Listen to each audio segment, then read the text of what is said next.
keep a friend, hide it away, 'cause I was afraid to say no. Oh, and here we go again, destroy myself to keep a friend, hide it away, 'cause I was afraid to say no. Oh, and here we go again, destroy myself to keep a friend, hide it away, 'cause I was afraid to say no. Oh, and here we go again, destroy myself to keep a friend, hide it away, 'cause I was afraid to say no.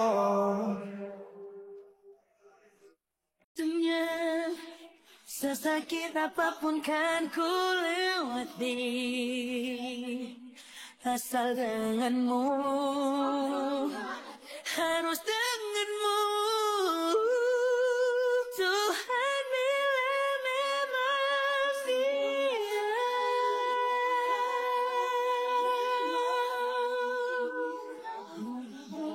tolong dunia. Sesakit apapun kan ku lewati, asal denganmu, harus denganmu. Tuhan bila memang. Izin jawab ya, punyaku dibekukan apa besok kalau aku pulang ada masalah? Aku izin jawab ya.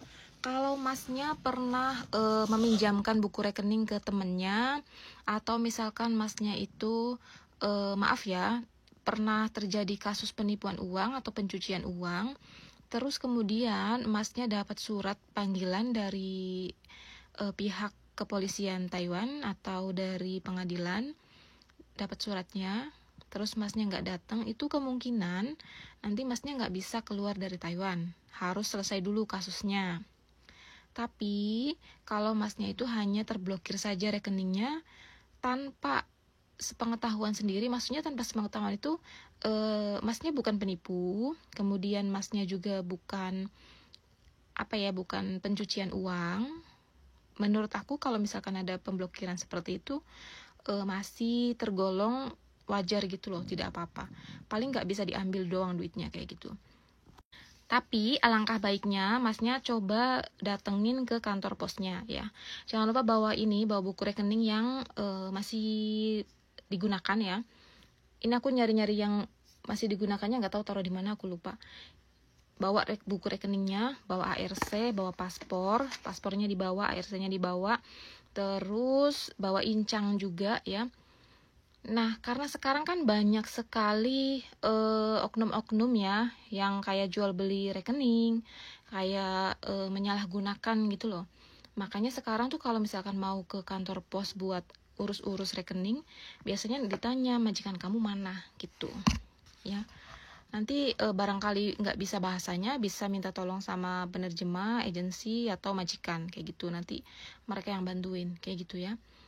Jadi nggak usah takut selama kita tidak menggunakan rekening itu untuk pencucian uang sama penipuan ya. Kalau untuk teman-teman kayak jualan online kayak begini-begini, selama uangnya itu bukan hasil dari nipu, bukan penipuan, bukan pencucian uang, kalian aman ya. Apalagi kalau misalkan jualan online begini terus majikan kalian tahu gitu loh.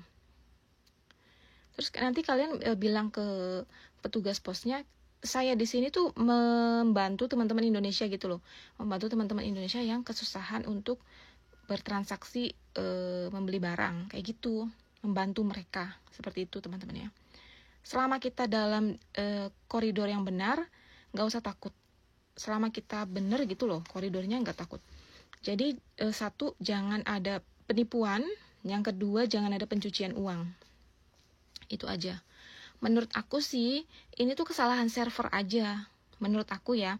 Mungkin biasanya karena kan kalau hari Rabu itu biasanya uang dari 7-Eleven kan masuk ya. Dan masuknya gede gitu loh. Masuknya gede ke rekening teman-teman itu kan. itu mungkin uang yang dicurigai gitu loh. Kenapa ini ada transaksi uang masuk yang besar kayak gitu? Mungkin. Jadi menurut aku ini kesalahan server aja. Kalau misalkan ada pencucian uang, penipuan, nggak mungkin dong lebih dari 10 orang nipu semua, nyuci uang semua. Nggak, iya kan? Bener nggak? Gitu. Jadi kita positive thinking dulu ya. Dan ini mohon maaf ya, aku tidak menggurui, aku juga banyak salahnya ya. Dan aku juga bukan senior di sini. Sorry kalau misalkan jawaban aku salah ya, maaf ya para senior ya, jangan ngebully aku gitu. Jadi yang rekeningnya keblokir hari Senin nanti rame-rame ke kantor pos. Gitu ya teman-teman ya. Yang rekeningnya keblokir bisa dibuka lagi, jangan takut, nanti tinggal diperbarui data aja. Tinggal diperbarui datanya aja ke kantor pos kayak gitu. Jangan lupa bawa buku rekening, ARC, incang, paspor, terus ARC, incang, paspor, ATM-nya juga dibawa ya. Terus kalau misalkan disuruh sama majikannya datang, ya kalian harus izin dulu ke majikan buat datang. Atau kalian minta tolong agensi atau penerjemah kayak gitu ya. Buktikan ke mereka kalau kita itu bukan penipu, kalau kita di sini tuh bukan pencucian uang kayak gitu. Jadi murni kita punya rekening itu hanya untuk transaksi. Seperti itu teman-teman ya. Semoga segera selesai dengan baik ya, karena banyak banget loh korbannya ya. Bahkan orang-orang yang bukan jual beli online pun kena ya. Bahkan orang-orang yang tidak menjual beli online pun kena ya. Banyak yang kayak gitu. Semoga segera selesai, semoga segera kembali uangnya ya. Maaf kalau misalkan aku ngejelasinnya itu salah gitu, maaf ya, soalnya aku masih potongan di Taiwan ini ya, masih anak baru ya, bukan senior, maaf ya, makasih.